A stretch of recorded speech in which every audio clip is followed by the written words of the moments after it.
Class 11-এর ছাত্ররা, আমি Sandeep Sen sir.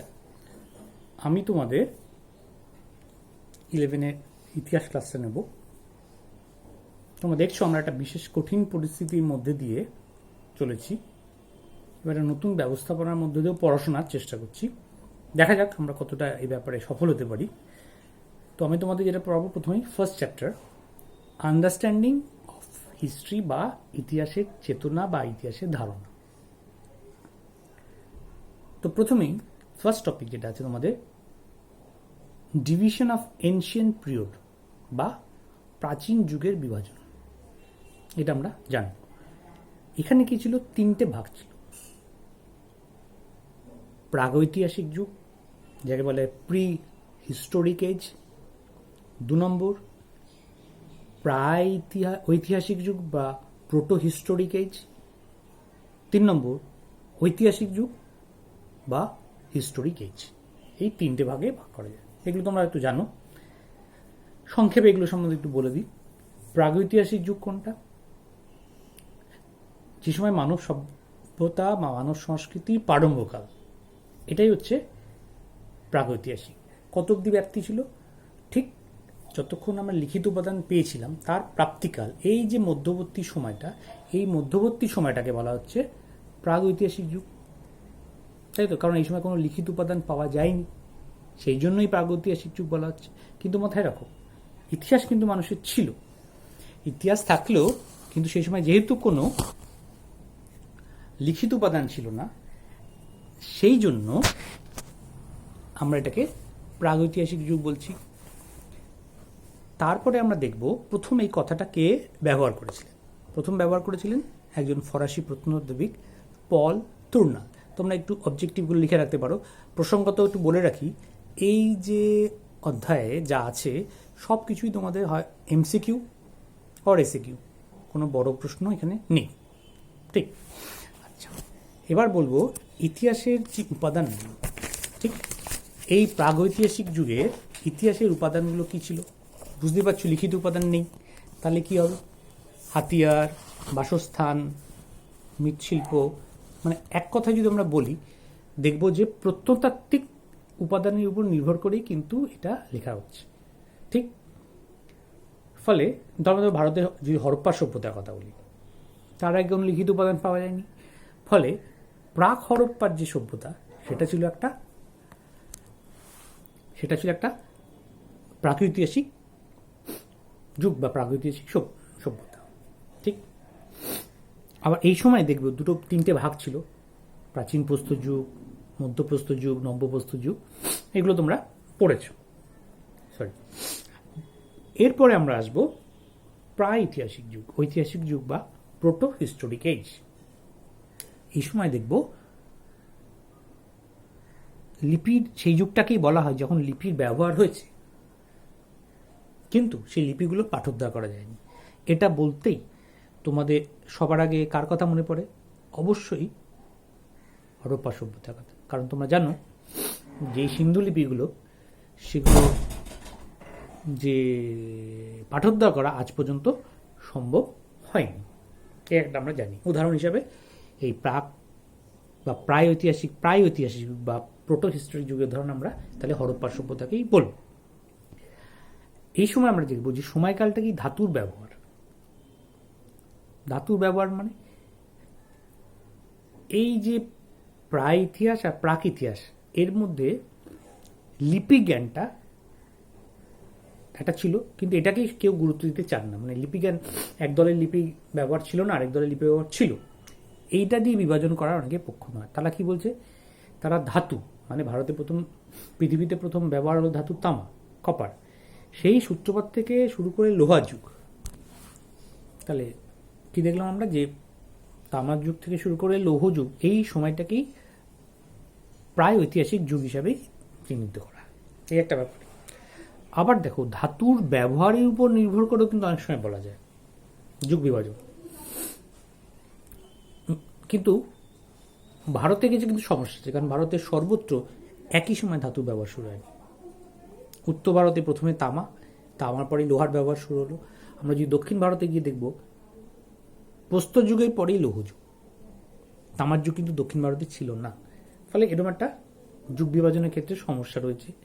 আবার যদি ইউরোপের কথা ভাবি, সেখানেও পৃথক ব্রোঞ্জ যুগের অস্তিত্ব ছিল, কিন্তু ভারতে তামার যুগ ছিল এবং ব্রোঞ্জ যুগে আবিষ্কার হওয়ার সঙ্গে সঙ্গে দুটো কিন্তু সমান্তরাল ধারায় বা প্যারালাল ধারায় গেছে। পৃথক ব্রোঞ্জ যুগের অস্তিত্ব কিন্তু এই সময় ছিল না। এইবারে আসবো তোমাদের ঐতিহাসিক যুগ বা হিস্টোরিক এজ, অর্থাৎ এখানে নিশ্চিন্তভাবে বলবো লিখন পদ্ধতির উদ্ভাবন যখন আমরা লিখতে শুরু করলাম এবং সেই লিখিত বিবরণকে অস্তিত্বকে আমরা জানতে পারলাম, পাঠ করতে পারলাম, সেই সময় থেকেই তোমাদের ঐতিহাসিক যুগের সূচনা। কিন্তু পৃথিবীর বিভিন্ন দেশে একই সঙ্গে কিন্তু বর্ণমালা আবির্ভাব হয়নি, ফলে একই সঙ্গে ঐতিহাসিক যুগেরও সূচনা হয়নি। এবার আমরা যদি ধরে ধরে একসাথে করে দেখি, প্রথমে আমরা দেখব মিশর বা মেসোপটেমিয়া। সেখানে কি দেখছি যে খ্রিস্টপূর্ব 3000 অব্দের কাছাকাছি থেকে মিশর বা মেসোপটেমিয়ায় কিন্তু লিপি ব্যবহার হচ্ছে এবং সেগুলো পাঠোদ্ধার করা গেছে। ভারতের ক্ষেত্রে চলে আসি, আর্য বা বৈদিক সভ্যতায় কিন্তু কোনো লিপি জ্ঞান ছিল না মানুষের, ঠিক। ফলে আমাদের যদি লিপির কথা বলতে হয় তাহলে প্রথম লিপি হিসাবে বলতে হবে অশোকের শিলালিপি, যেগুলো পাঠোদ্ধার করা গেছে 260 খ্রিস্টপূর্বাব্দ নাগাদ আর কি, ঠিক। ফলে অনেকে আবার মনে করছেন ভারতের ঐতিহাসিক যুগ শুরু হচ্ছে এই খ্রিস্টপূর্ব 3য় শতকে, ঠিক। এই একটা লজিক। কেউ কেউ আবার ভিন্ন মত পোষণ করছে, তারা বলছেন যে সোহাগ লিপি, সোহগর লিপিটাই কিন্তু সব থেকে প্রাচীন, এই তাম্রলিপিটা সব থেকে প্রাচীন। কেন প্রাচীন? কারণ এটা অশোকের লিপিরও 50 বছর আগে আবিষ্কৃত হয়েছে। তাহলে দেখো এখানে আমাদের অনেক মত তৈরি হচ্ছে, বিভিন্ন লোক বিভিন্ন রকম কথা বলছেন। কেউ এটাকে বলছে যে পাণিনির ব্যাকরণটাকে তুলনা করছেন, যে পাণিনির ব্যাকরণের ব্যবহার শুরু হচ্ছিল খ্রিস্টপূর্ব 5ম শতাব্দীতে, নিশ্চয়ই তার আগে লিপির প্রচলন হয়নি।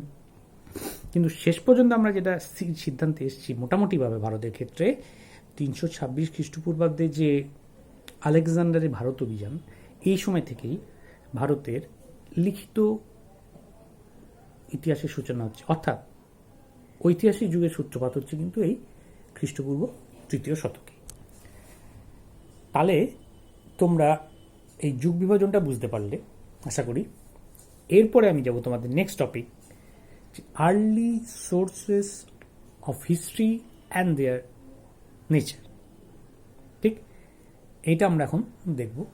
দেখো ঐতিহাসিক যুগটা যদি বাদ দিই, তার আগের যে দুটো যুগ রয়েছে, দুটো পর্বের ইতিহাস লেখা কিন্তু খুবই কঠিন, অর্থাৎ প্রাগৈতিহাসিক এবং প্রাগৈতিহাসিক দুটো যুগেরই ইতিহাস রচনা কিন্তু খুব জটিল, সময় সাপেক্ষ। যে কোনো প্রাচীন যুগের ইতিহাস লেখাই কঠিন, কারণ সবই কালের গর্ভে হারিয়ে যায়। কিন্তু সেখানে আমাদের পুরোপুরি নির্ভর করতে হচ্ছে কিসের উপর?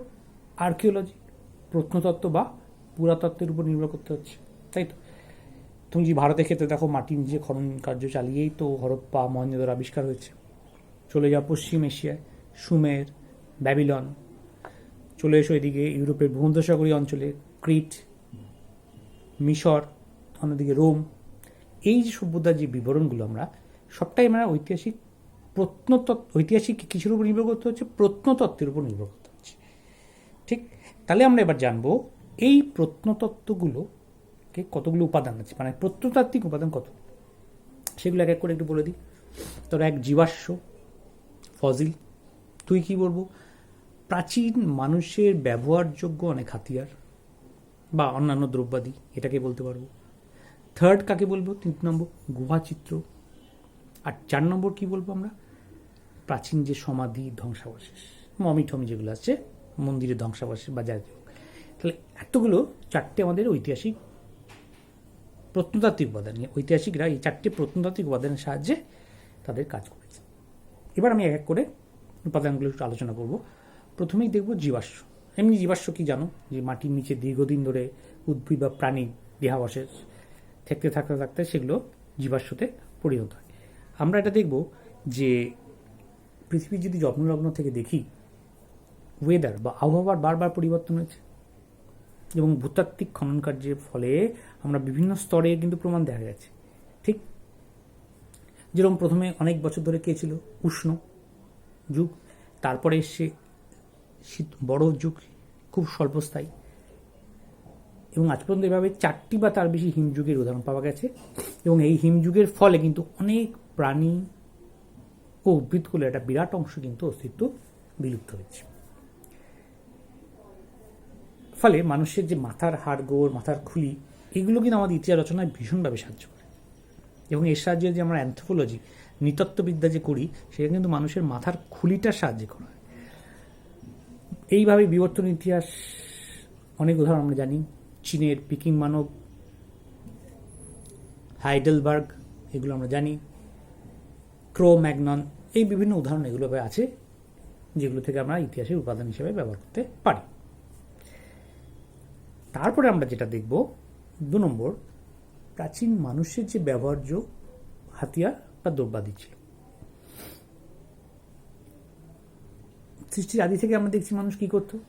প্রস্তর যুগে মানুষ পাথরের হাতিয়ার ব্যবহার করছে। সেই এক টুকরো পাথর যেটা ছিল সেটাকে কেটে কেটে ব্যবহারে উপযুক্ত করেছে। প্রথম দিকে কেমন ছিল, ভোঁতা, মমসৃণ, এটা দিয়ে তারা কাজ চালাতো। সেই মাংস কাটা হোক, কাঠ কাটা হোক, শিকার কাটা হোক, এগুলোকে বলা হচ্ছে হাত কুঠা, তাই তো? ফলে এগুলোর সাহায্যে তারা কাজ করছে। এটা ছিল প্রাচীন প্রস্তর যুগ। তারপরে আমরা চলে আসছি কোথায়, মধ্যপ্রস্তর যুগ। সে সময় দেখব আরেকটু উন্নতি, অর্থাৎ প্রাচীন প্রস্তর যুগের থেকে তুলনায় অস্ত্রশস্ত্রগুলো আরেকটু উন্নত হলো, ঠিক? এবং ক্ষুদ্রাত্ম, মানে অনেক ছোট মিনিয়েচার নেচারটা হতে লাগলো। এরপরে যে যুগ, নব্যপ্রস্তর যুগ, সেখানে কিন্তু একটা ব্যাপক পরিবর্তন হলো, অনেক বেশি ধারালো এবং মসৃণ। কারণ কি, শুধু এখন পশু শিকারের থেকেও এখন মানুষ, নব্যপ্রস্তর যুগে মানুষ কি ছিল, খাদ্য উৎপাদক, অর্থাৎ কৃষিকাজে ব্যবহার সে শিখেছিল। ফলে ফসল কাটার জন্য তার কাস্তে তৈরি হচ্ছে, সেই মানে শস্যগুলোকে বাটার জন্য হামানদিস্তা, শিলনোড়া, এইভাবে বিভিন্ন যন্ত্রে ব্যবহার বেড়ে যাচ্ছে, তাই তো? আর এই সময় দেখবো মানুষ চাষ ও বাস, মানে যখন চাষ করা হতো তার আশেপাশেই বাস করা হতো, তার থেকে স্থায়ী বসতি শুরু হলো, অর্থাৎ যাযাবর মানুষ কিন্তু স্থায়ী বসতি খুঁজতে লাগলো, ঠিক? তাহলে এই 3টে যুগের পর আমরা আরেকটা কি বলতে পারি, তাম্রপ্রস্তর যুগ। যখন তামার ব্যবহার শুরু হলো, তারপরেই মানুষ কী করলো, তামার সাথে টিন মিশিয়ে এটা সংকর ধাতু কী করলো, ব্রোঞ্জ তৈরি করলো। ফলে এভাবে তোমরা যদি দেখো, নব্যপ্রস্তর যুগ এবং যে তাম্র ব্রোঞ্জ যুগ, এই ব্যবহারের মধ্যে সীমারেখা করা যায় না, কিন্তু আমরা এই যুগকে বলবো তাম্রপ্রস্তর যুগ, যেহেতু তামার সাথে সাথে ব্রোঞ্জেরও ব্যবহার হতো। 5th কে আসবে লৌহ যুগ, খুব স্বাভাবিকভাবে। এই সময় কিন্তু মানুষের যে হাতিয়ার, দ্রব্যাদি অনেক পরিবর্তন ঘটে, এবং এই সময় সবথেকে গুরুত্বপূর্ণ লোহার উপাদান শুরু হলো। তোমরা জানো যে লোহার উপাদান আবিষ্কারের সঙ্গে সঙ্গে রাগ শক্তিগুলো পরে আমরা দেখব কিভাবে যোগ হলো, এবং রাগ শক্তিগুলো কিভাবে শক্তিশালী হয়ে উঠল। আর আরেকটা টপিক তোমাদের একটু বলে দিই, যেটা কথা না বললেই নয়, সেটা হচ্ছে কুমোরের চাকা। খুব বৈপ্লবিক ব্যাপার, মৃৎশিল্পের ক্ষেত্রে একটা বিরাট পরিবর্তন ঘটে গেল, তাই তো? এটাকে আমরা অবশ্যই মাথায় রাখবো মৃৎশিল্প নব্যপ্রস্তর যুগে। এবং তোমরা একটা জিনিস খেয়াল করবে, ইতিহাসের প্রত্যেকটা বিবর্তন আবিষ্কারের পেছনে কিন্তু কার উপস্থিতি রয়েছে, বিজ্ঞান। এটাকে মাথায় রাখবে। বিজ্ঞান বাদ দিয়ে কিন্তু মানব সভ্যতার ইতিহাস তৈরি হতে পারত না। ফলে এই যে সামান্য চাকার ব্যবহার হলো, এটাও একটা বৈপ্লবিক পরিবর্তন, এর পেছনে রয়েছে বিজ্ঞান। সবসময় যে আমরা শিল্প বিপ্লব বা এরকম বড় মাত্রায় পরিবর্তন দিয়ে আমরা যে বিজ্ঞানকে বিচার করবো তা না। সদ্য সমস্ত ক্ষেত্রেই কিন্তু বিজ্ঞান তার শাখা প্রশাখা বিস্তার করে রেখেছে মানব সভ্যতার ইতিহাস। ফলে আমরা ইতিহাস পড়ার সঙ্গে সঙ্গে এটাকেও মাথায় রাখবো, বিজ্ঞান কিভাবে প্রয়োগ হচ্ছে ইতিহাস চর্চার ক্ষেত্রে, কারণ এখন ইতিহাস চর্চাটা কিন্তু অনেক বেশি বিজ্ঞানসম্মত হয়ে উঠেছে। এবার আমরা আসবো পরের যে উপাদান, গুহাচিত্র। আদিম গুহার যে শিল্পকলা, সেগুলো সম্বন্ধে আমরা জানব, এবং এগুলোকে একসাথে মানুষ বসবাসের ফলে যে গুহা আবিষ্কৃত হয়েছে, সেই যে চিত্রগুলো, সেগুলোকে বলা হয় গুহাচিত্র। এখানে অনেক জীবজন্তু, গন্ডার, ম্যামথ, বাইসন, বিভিন্ন জীবজন্তুর আমরা উপস্থিত দেখতে পাচ্ছি, এবং তারা যে দলবদ্ধভাবে পশু শিকার করছে বা দলবদ্ধভাবে যে নৃত্য করছে, এগুলো কিন্তু সেই পর্বতের মানে ওই গুহাচিত্রে এগুলোকে অঙ্কন করা থাকতো। কিন্তু মাথায় রাখো, এই গুহাচিত্রগুলো কিন্তু শিল্পকলার জন্য নয়, শিল্পচর্চার জন্য নয়, মূলত তাদের যে ধর্মীয় বিশ্বাস, এটাই কিন্তু এখানে কাজ করেছে। এবং আরেকটা ইন্টারেস্টিং জিনিস কি, তারা যে চিত্রগুলো আঁকতো তারা মনে করতো এগুলোই বাস্তবায়িত হবে, অর্থাৎ তারা যে জীবজন্তুগুলো আস্তে আস্তে এভাবে শিকারীর হাতিয়ার বা আয়ত্তের মধ্যে এসে যাবে, এটা তারা ভাবত। এবার আমি যদি একটু ইউরোপে চলে যাই, বিশেষ করে পশ্চিম ইউরোপে, সেখানে দেখবো যে স্পেন বা ফ্রান্সের উদাহরণ, বিশেষ করে স্পেনের যে আলতামিরা গোয়া চিত্র কথা তোমরা সবাই জানো, হাজার হাজার চিত্র আবিষ্কৃত হয়েছে। ভারতে চলে এসো, ক্লাস 6 হয়তো পেয়েছো, মধ্যপ্রদেশে ভীম বেটকা, এটা একটা গুরুত্বপূর্ণ, বা কাশ্মীর বা বিভিন্ন স্থানে ব্যবহার কিছু গুহা চিত্র আমাদের পাওয়া গেছে। তাহলে দ্বিতীয় যে উপাদানটা তোমরা কিছুটা বুঝতে পারলে। এরপরে যেটা বলবো, প্রাচীন সমাধি বা প্রাচীন ধর্মস্থান, মন্দির বলা ঠিক নয়, তখন বলেছিলাম বিভিন্ন ধর্মস্থানের ধ্বংসাবশেষ। প্রথমে কি আসবে? সমাধিক্ষেত্র। সেখানে কি দেখব? অনেক সমাধিক্ষেত্রে দেখব একজন পুরুষ ও নারী বা একই সঙ্গে বহু পুরুষ ও নারী কিন্তু সেখানে দেহ মিলেছে। কিছু উদাহরণগুলো দিই। পিরামিড, সবার আগে যে যদি এই প্রাচীন সমাধি কথা বলতে হয় তাহলে পিরামিড সম্বন্ধে তোমরা সবাই জানো। মিশরের রাজাদের সমাধি করা হতো, সেগুলোকে কী করা হতো? মমি করে রাখা হতো। এর মূল জায়গাটা কী বলতো? অনেকেই বিশ্বাস করতো কি, যেটা আমাদের দেশেও আছে, যে মৃত্যুর পরে কিন্তু জীবন শেষ হয় না, সেখানে জীবন আছে। সেই জন্য মৃতদেহের সঙ্গে তোমরা পড়েছো যে বিভিন্ন রকম দ্রব্য সামগ্রী, ব্যবহার্য দ্রব্য সামগ্রী কিন্তু দিয়ে দেওয়া হতো, বা তার প্রিয় কোনো জিনিস, পশু টশু সেখানে রেখে দেওয়া হতো। তো এগুলো যেমন জানোই, পিরামিড এর কী ব্যাপার। আর এর বাইরে ধর্মস্থান কি, যেমন সুমের, প্রাচীন সুমেরের কথা বলি, সেখানে নগরদেবতা ছিলেন, আর প্রত্যেক নগরে একটা বিশাল মন্দির ছিল যেগুলোকে বলা হতো জিগুরাত, এটা পড়ে এসছো। আর দেখবো জিগুরাত আসলে কি একটা দুর্গ, যেখানে শস্যের গোলা থেকে অস্ত্রশস্ত্র, ধান ভাণ্ডার, সমস্ত সব কিছু পাওয়া যায়, এবং ইতিহাসের উপাদান হিসাবে এগুলো নিঃসন্দেহে একটা গুরুত্বপূর্ণ জিনিস। তাহলে আমাদের যে early sources of history and the nature, এটা আমরা একটু জানলাম। এবার আমরা তার পরের topic, forms of recorded history, বা লিখিত ইতিহাসের যে নানা রূপ, সেগুলো কী কী তোমরা অনেকেই জানো। প্রত্নতাত্ত্বিক উপাদান, সাহিত্যিক উপাদান। সাহিত্যিক উপাদানগুলোকে কী করা যায়? মূলত দুটো ভাগে ভাগ করা যায়, দেশীয় সাহিত্য এবং বৈদেশিক সাহিত্য, তোমরা জানো হয়তো, তাও আমি একটু বলে দিই। এবার সেই আবার দেশীয় সাহিত্যগুলো আবার অনেক রকম ভাগ আছে, ধর্মীয় সাহিত্য, ধর্মনিরপেক্ষ সাহিত্য, কোনো প্রশস্তি, জীবনীমূলক, আত্মজীবনীমূলক, এরকম ভাগ হয়। আবার বৈদেশিক বিবরণগুলো তাই। তারপর যদি আমি চলে যাই তোমার প্রত্নতাত্ত্বিক উপাদানে, সেখানে দেখব লিপি, মুদ্রা এবং প্রাচীন যে স্থাপত্য ভাস্কর্য তার ধ্বংসাবশেষ। এই সমস্ত কিছুই ছিল রেকর্ডেড ফর্ম, মানে রেকর্ডেড হিস্ট্রি, লিখিত রূপ আর কি। এবার আমি তোমাদের ফার্স্ট যেটা শুরু করবো, লিপি।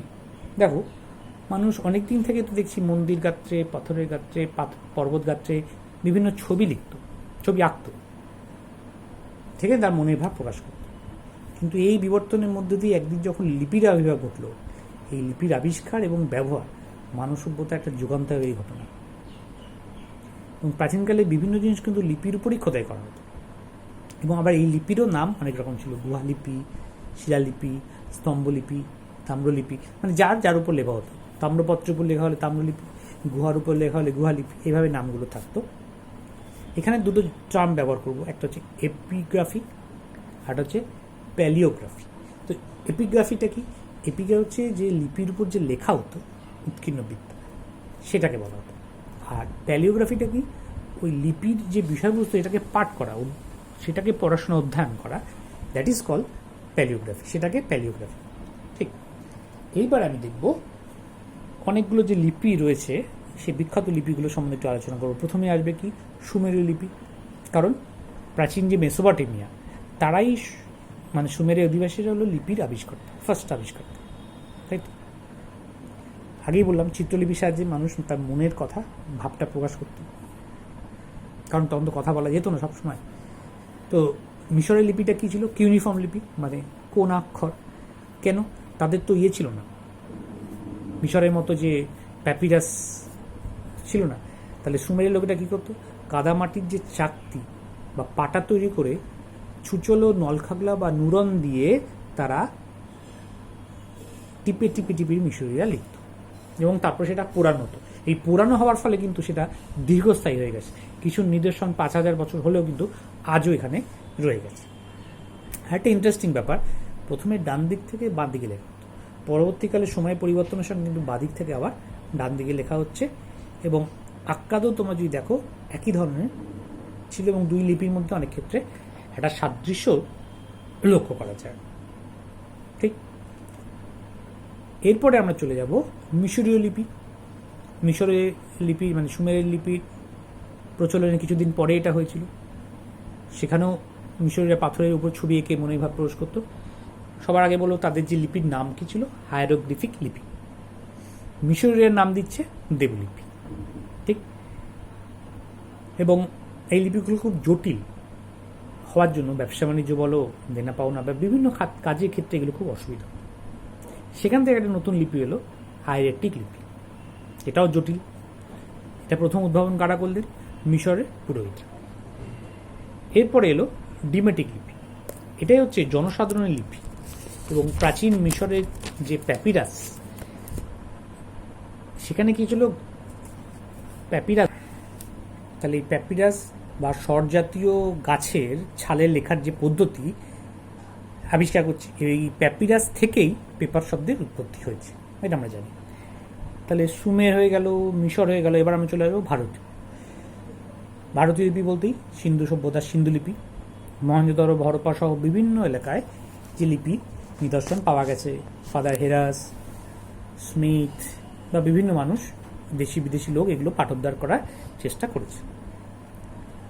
কিন্তু পাঠোদ্ধার করা তো সম্ভব হয়নি। না হওয়ার জন্যই সুমের, ব্যাবিলন, মিশরের মতো ভারতীয় সভ্যতার প্রাচীনতম লিখিত বিবরণগুলো আমাদের কাছে স্পষ্ট হয় না। এর মধ্যে কিছু সাংকেতিকও রয়েছে, কিন্তু এটা নিঃসন্দেহে প্রমাণিত যে সিন্ধু লিপিগুলো একটা চিত্রলিপি, এটা কিন্তু প্রমাণিত। আর এর বাইরে একটা কথা বলতেই হবে, প্রাচীনতম লিপি যেটা আগেই বললাম সোহাগর লিপি, তাম্রলিপি, কারণ সেটাকে বলছে অশোকের জন্মে প্রায় 50 বছর আগে এসছে। ঠিক, তাহলে এই ছিল ভারতীয় লিপি সম্বন্ধে। এরপরে আমি যেটা তোমাদের অন্যান্য দু একটা লিপির নাম মনে রাখবে অবজেক্টিভ পারপাস, বোখোৎস্কই লিপি এশিয়া মাইনরে, নকশি রুস্তম লিপি, এই সব দু একটা নাম তোমরা একটু বই থেকে দেখে নেবে। তাহলে আমি এবার লিপিটা শেষ করব। লিপির গুরুত্বটা যে দীর্ঘস্থায়িত্ব, সহজে এটা নষ্ট হয় না। শিলা বলো বা পাথরের উপর লেখা বা ধাতুখণ্ডের উপর লেখা ফলে নষ্ট হয় না, অপরিবর্তিত থেকে যায়। তুমি এরপর প্রজেকশন করতে পারবে না, নিজে থেকে কিছু পরিবর্তন করবে না। একটা লিপি পাওয়া যাওয়া থেকে আমরা তার রাজ্যের সীমানা বুঝতে পারি। যেরকম অশোকের লিপিগুলো পাওয়া গেছিল দক্ষিণ